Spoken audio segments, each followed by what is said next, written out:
जरांगींनी आता त्या अभ्यासकांवरच टोप दागली, तुम्ही टीका करताय. असं आहे ना की त्या अभ्यासकांना सुद्धा माहिती आहे की मराठा आरक्षण जे दिलेले आहे 10%, त्याच्यामध्ये जवळपास सगळे 10% जे आहेत, 1% सोडल्यात, मराठा समाजाच्या विद्यार्थ्यांना त्याचा फायदा झालेला आहे.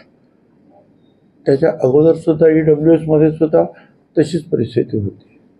आणि विशेष म्हणजे मेडिकल कॉलेजमध्ये आणि MPSCला सुद्धा त्या परीक्षा झाल्या, त्याचा कट ऑफ पॉईंट जो आहे तो ह्या मराठा आरक्षण आणि EWSमध्ये कमी आहे, कमी मार्कामध्ये ॲडमिशन आहे. आणि यांचा कट ऑफ पॉईंट जो आहे OBCचा हा त्यांच्यापेक्षा कितीतरी वरती आहे, त्याच्यामुळे तिकडे नुकसान होतं. तर कोंढरे म्हणून जे आहेत मराठा समाजाचे नेते, त्यांच्याशी सुद्धा मला मागे एकदा चर्चा झाली आणि बाकीचे पण लोक सांगतात की याच्यामध्ये तर आमचं नुकसान झालं त्या OBCमध्ये जाऊन.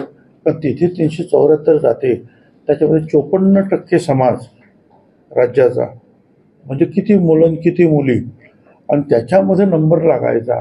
आणि हे म्हणजे फक्त एका समाजापुरतंच होतं.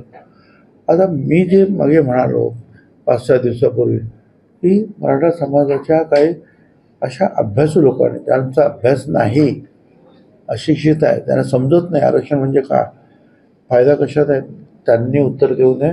पण ज्यांचा अभ्यास आहे त्यांनी उत्तर द्यावं की भलं कशामध्ये आहे काय. म्हणजे त्याच्यामध्ये मराठा समाजाचं नुकसान पण आहे आणि इतरांचं पण नुकसान आहे.